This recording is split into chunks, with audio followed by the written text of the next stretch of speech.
अस्सलामुअलैकुम, मोहम्मद अवैस और डॉक्टर आयशा आप लोगों के साथ एक दफ़ा से फिर एक नए टॉपिक के साथ।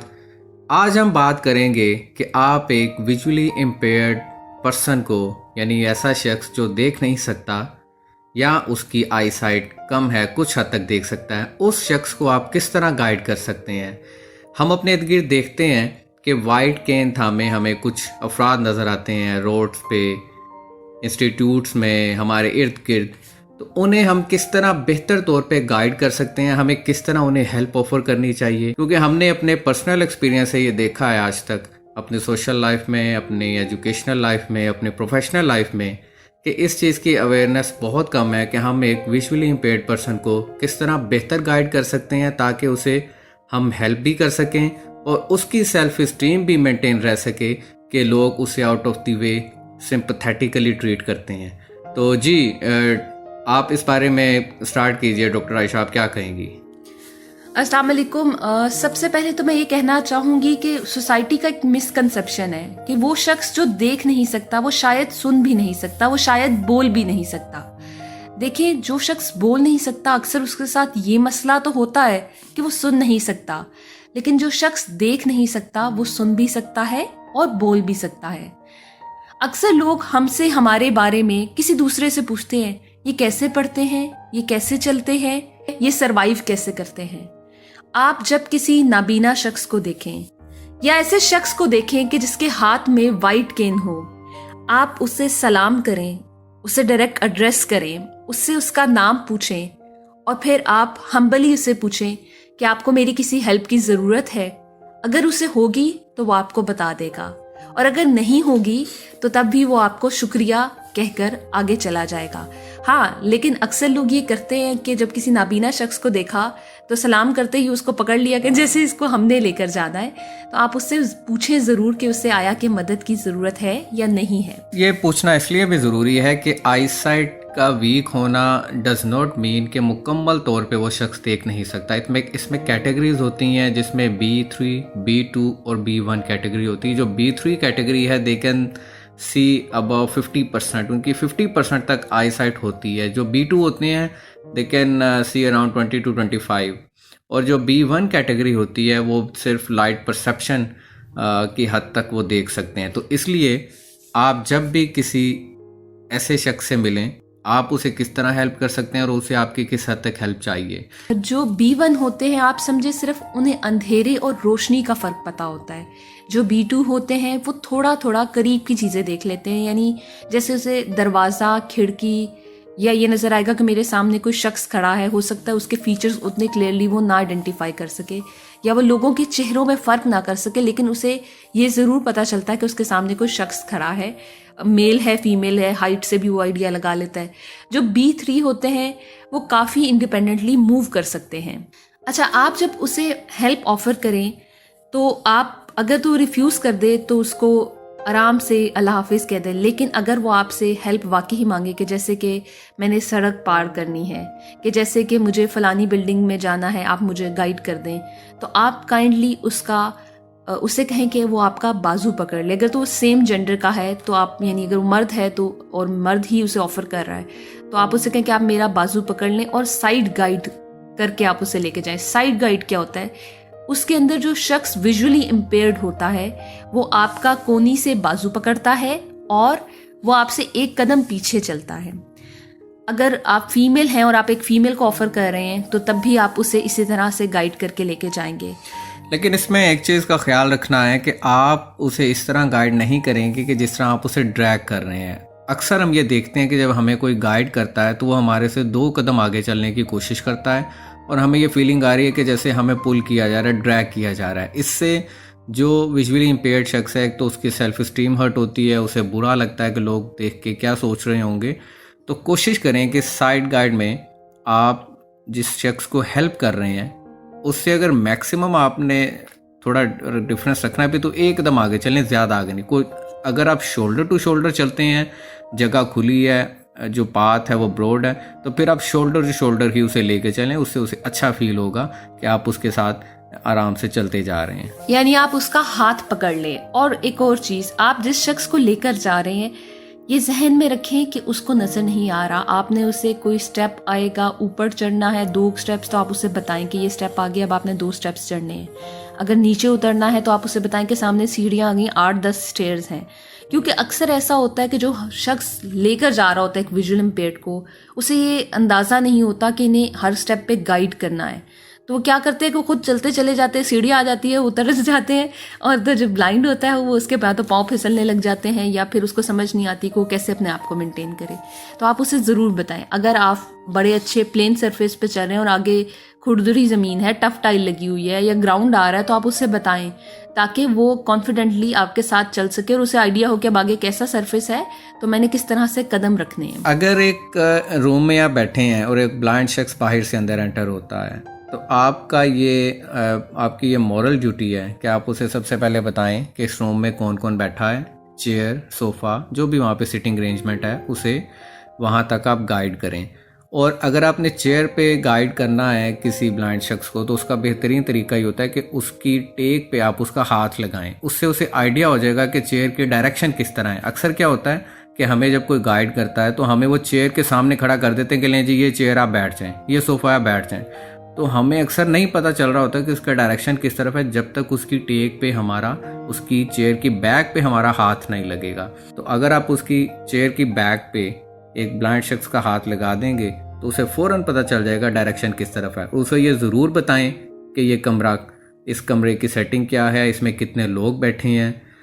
और अगर आप उसे ये चीज़ नहीं बताते, उसके सामने ये अनएथिकल एक्ट आप कर रहे होंगे। इसी तरह से आप जब किसी एक बिल्डिंग से दूसरी बिल्डिंग में लेकर जा रहे हैं तो उसे बताएं कि ये दोनों बिल्डिंग्स बराबर में हैं, या ये आमने सामने हैं, या ये आपस में 180 की डिग्री पर है। आप उसको गाइड करें और उसको उसकी सराउंडिंग्स के बारे में बताएं कि जिस इंस्टीट्यूशन, जिस जगह पे वो फिर रहा है, वहाँ लोगों का कितना रश है और वहाँ कितने लोगों से उसको इंटरेक्शन करना होगा। जिस जगह पे उसे लेकर जा रहे हैं वहाँ ऑफिस नंबर क्या है, ताकि नेक्स्ट टाइम अगर वो खुद इंडिपेंडेंटली आने की कोशिश करे तो उसे पता हो कि वो कहाँ आया था और उसने अब कहाँ से एग्जिट करना है।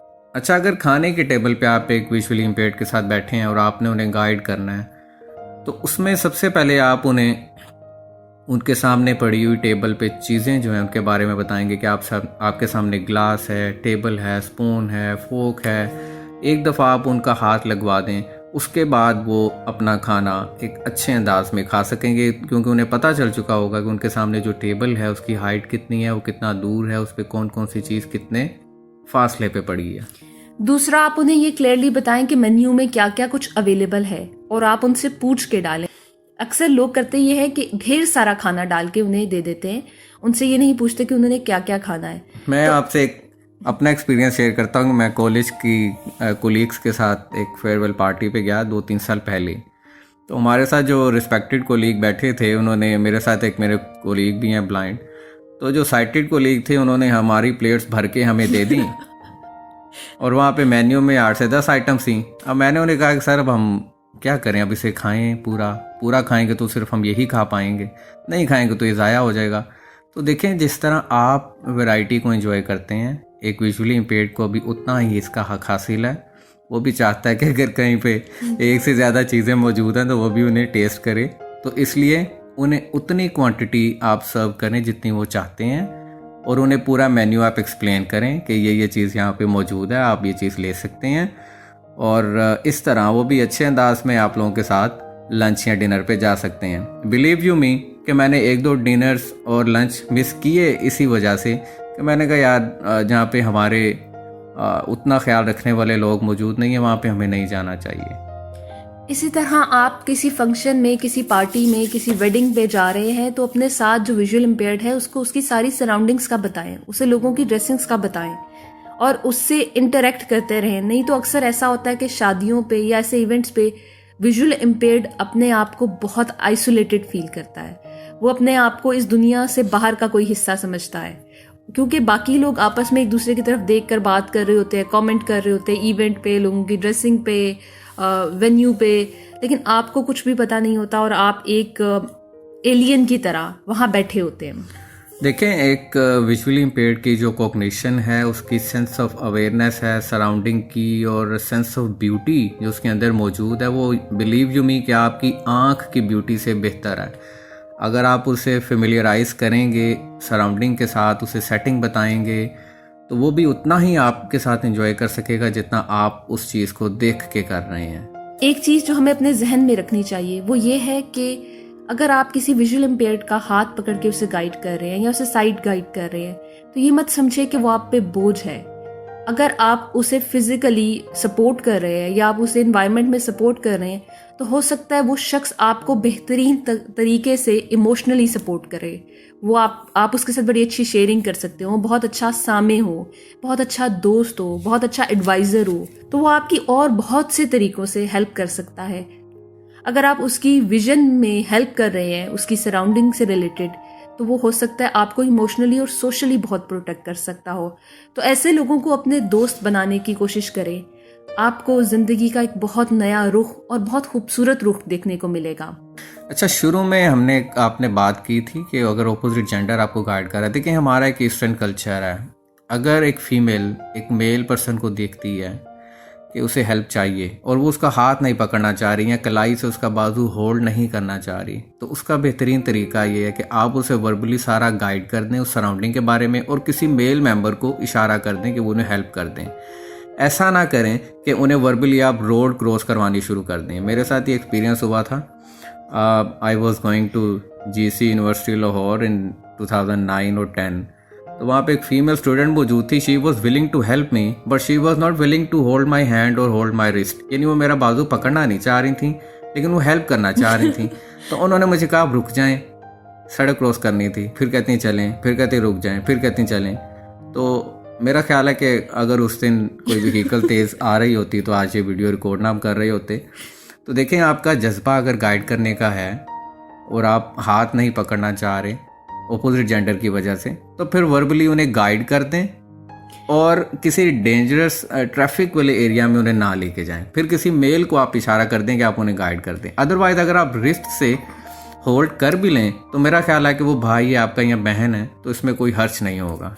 या एक और उसका तरीका है कि अगर उनके पास वाइट केन है तो आप उनसे कहें कि एक एंड से यानी फोल्डेड केन को आप पकड़ लें और एक एंड से वो पकड़ ले, अगर आप बिल्कुल भी टच नहीं करना चाह रहे। या साइड गाइड के अंदर भी होता है। मेरा ख्याल है कि इस केन वाले मामले में हम ना पढ़े तो ज़्यादा बेहतर है। इतनी कौन सी उसमें इमरजेंसी आ गई है। बेहतर यही है कि अगर कोई इतना विलिंग नहीं है, भाई समझ के या बहन समझ के रिस्ट से नहीं पकड़ना चाह रहा, तो फिर वेट करें मेरे ख्याल से मिलर जेंडर का। तो इस चीज़ का ट्रैफिक वाले जो रशी एरियाज होते हैं वहाँ पे बहुत ज़्यादा ख्याल रखना पड़ता है। और एक विजुअल इम्पेयर्ड को सबसे ज़्यादा आपकी हेल्प की तब ज़रूरत होती है जब वो कहीं बाहर निकला हो, यानी रोड पे हो या किसी ऐसे अनफेमिलियर प्लेस बड़ी बिल्डिंग में हो, किसी ओपन एरिया में हो जहाँ पे वो मेजरमेंट करना मुश्किल हो जाती है कि कितने कदम पे कौन सी चीज़ है। बिल्कुल ऐसा ही है। जिस तरह से मैं बिल्डिंग में इंडिपेंडेंटली मूव कर लेती हूँ केन के साथ, लेकिन मैं अपने डिपार्टमेंट से बाहर अकेले कभी भी नहीं जाती। उसकी वजह ये कि एक तो स्टूडेंट्स का बहुत रश होता है, प्लस कहाँ पे ग्राउंड आ जाएगा, कहाँ एकदम स्टेयर्स आ जाएंगे, तो वो आपको पता नहीं होता क्योंकि स्मूथ रास्ता नहीं होता। तो इस तरह की जगहों पे विजुअल इम्पेयर्ड को गाइड करें। अगर आप शॉपिंग पे जा रहे हैं और अगर अगले बंदे का भी दिल है शॉपिंग पे जाने का, तो उसको लेकर जाएं। बिलीव यू मी, आप बहुत एंजॉय करेंगे। आप उसके कलर्स अगर बताएंगे तो आपको टेक्सचर के बारे में बड़ा अच्छा बता देगा कि ये टेक्सचर कैसा है, ये लॉन्ग टर्म कपड़ा चलेगा नहीं चलेगा, क्योंकि हमें फैब्रिक की बहुत अच्छी पहचान होती है। कुछ चीज़ें होती हैं जिन्हें आप फील करके उनकी क्वालिटी का बेहतर अंदाज़ा लगा लेते हैं, जबकि एक्साइटेड पर्सन सिर्फ उन्हें देख के अंदाज़ा लगा रहा होता है कि वो देखने में कैसी हैं। अक्सर ऐसी चीज़ें होती हैं जो हमारे बड़े ले आते हैं, लेकिन हम जब उन्हें फील करते हैं, पूरा देखते हैं, तो कहीं ना कहीं कुछ उसमें नुक्स हमें नज़र आ जाता है। तो अगर आप एक विजुअली इम्पेयर्ड पर्सन के साथ कोई चीज़ ख़रीदने जाते हैं तो मेरा ख्याल है इसमें आपको फ़ायदा ही होगा, नुकसान नहीं होगा। आप फ्लॉलेस चीज़ लेकर आएंगे, क्योंकि आपको वो शख्स बताएगा, अगर लेट्स से फीमेल है ना, वो आपको बता देगा कि इसकी एम्ब्रॉयडरी मोटी है, गर्मियों में पहनोगे ना आपको गर्मी लगेगी, या इस तरह की चीज़ें बता देगा जो आपने देखकर एकदम आपको अंदाज़ा नहीं होगा, क्योंकि हम उसको टच नहीं कर रहे होते।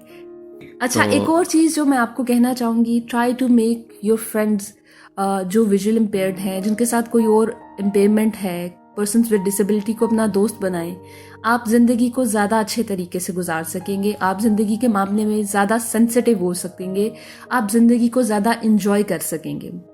और देखें, जो पर्सन विद डिसेबिलिटीज़ होते हैं ये आपसे ज़्यादा इंटेलिजेंट हो सकते हैं, या आपसे ज़्यादा विटी हो सकते हैं, या आपसे ज़्यादा खूबसूरत हो सकते हैं बोलने में, देखने में, सुनने में। इसलिए उन्हें भी एक आम इंसान समझिए, और आपकी छोटी सी हेल्प उनकी ज़िंदगी को बहुत बेहतर कर सकती है और आपके लिए एक बहुत ही बेहतर फ्रेंड, कंपेनियन साबित हो सकती है। अपना रखें बहुत ख्याल, हमें रखें दुआओं में याद। इस चैनल को सब्सक्राइब करना, लाइक करना और शेयर करना मत भूलिएगा। अल्लाह हाफिज़।